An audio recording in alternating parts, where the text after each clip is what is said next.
Hi everyone, I hope you all had a wonderful weekend. This weekend we were supposed to do a response to Chapter 29, Wilsonian Progressivism at Home and Abroad, years 1912 to 1916. And as I was looking through the chapter, trying to figure out what I wanted to talk about in this video, I discovered the section called Wilson, the Idealist in Politics. And this brought up the point about the question, how does the author use language to prove his or her point? Because in this section, and I think it's about 6 paragraphs, they describe Wilson in such detail and in such brilliant terms that you really get a picture of him in your head, and you don't often get that. I'll read through the book sometimes, I'll read through the chapters, and I'll see a couple of names and I'll think, okay, try and remember those names, try. But with Wilson, I mean, obviously he's a president, so I've heard his name before, but even if he wasn't, I would remember him from this section because of the terms used to describe him. First off, we start with the physical appearance. It's like they're creating a character. First, we start with the physical appearance. They say he had clean-cut features, pinched on eyeglasses, and a trim figure. So we have that in our minds right now. 2, they describe kind of how he was brought up. He sympathized with the Confederacy and their gallant attempt to try and get independence. He had an ideal of self-determinism that helped later on in life, or we see that later on in his presidency when he shows his dislike for war and American imperialism. He tries to get all the Americans out of the places where Roosevelt tried to put them in. He was the son of a Presbyterian minister, and it says he grew up in the atmosphere of fervent piety. And said, Wilson could rise on the wings of spiritual power to soaring eloquence. We see this throughout the chapter. Regarding Congress, he went up to Congress personally in a precedent-shattering move. Went up to Congress himself and said, this is my plan, this is what I want to do, let's do this. And it worked. He was so eloquent and such a great orator that worked.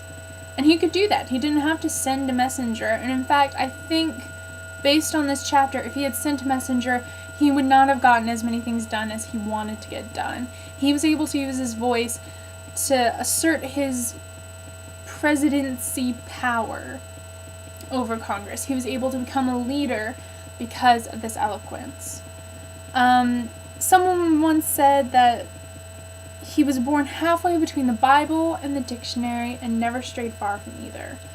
I love that phrase because it sounds like it's coming out of a short story. I'm taking fiction writing right now, and I wish I could be that clever. That's clever. That's being clever, right? Yeah. I wish I could I wish I could write phrases like that because that's just brilliant in my mind. The second one I really like is that they say that he had a lot of personality defects. Whether these are defects or just not good qualities to have as the president is a question to be asked. They say that he was witty and jovial in private, but cold and standoffish in public. This doesn't make sense to me because they just said that he was such a great orator, and he had eloquence, and he was able to appeal to the masses really, really well.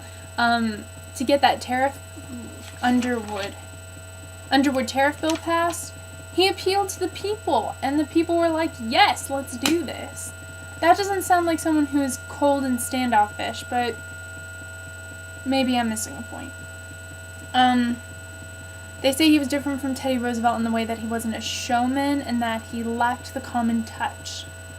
Well, obviously he has some sort of common touch if he was able to connect with the people so well and use his eloquence to get them to support what he wanted and support progressivism. I love this. They describe him as a snobby intellectual. They say he was especially intolerant of stupid senators whose bungalow minds made him sick. Thank you to the authors of this book, because that is so funny. That's just brilliant. I love it. But we all know those people, right? Those people who, in class, they kind of look at certain people and they're like, you are so dumb. Why are you saying that point? We all know those people, and we all know those people who are kind of iffy in public, but really great once you get to know them in private. Those people exist. So Wilson's pretty relatable at the moment. I don't see any really bad defects, as they describe it in the book. So far, I just see relatable personality traits. Maybe that's just me, but I'm sure other people have come across these as well. He had burning idealism. I just like that. His sense of moral righteousness was such that he often found compromise difficult. Black was black, wrong was wrong, and one should never compromise with wrong.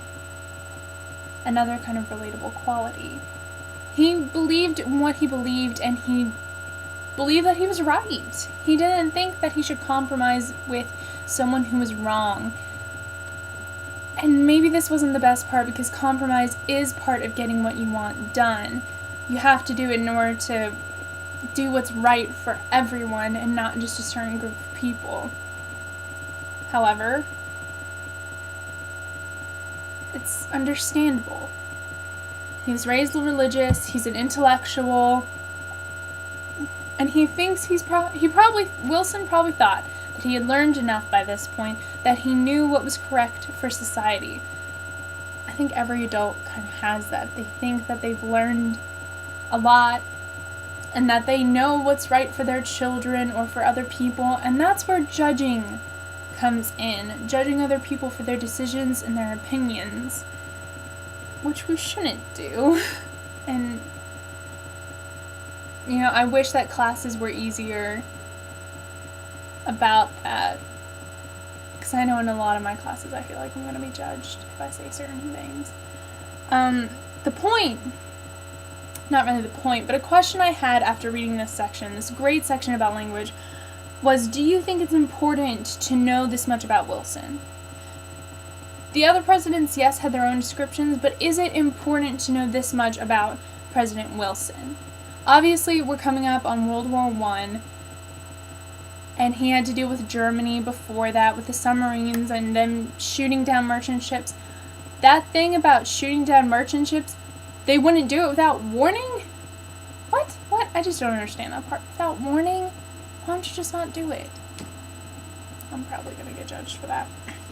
Anyway, I thought that section was really brilliantly written. I'm coming at it from a writer's perspective at this point. My question is, do you think it's important to know Wilson this way? Do you think that whole section and this whole chapter dedicated to Wilson is important? And if so, why? Topic for discussion. I'll try and think of a response to that myself. If we ever look at this video and we ever start talking about that. Have a great rest of your weekend, even though there's only 5 hours left before you have to go to bed. See y'all tomorrow in class. Bye.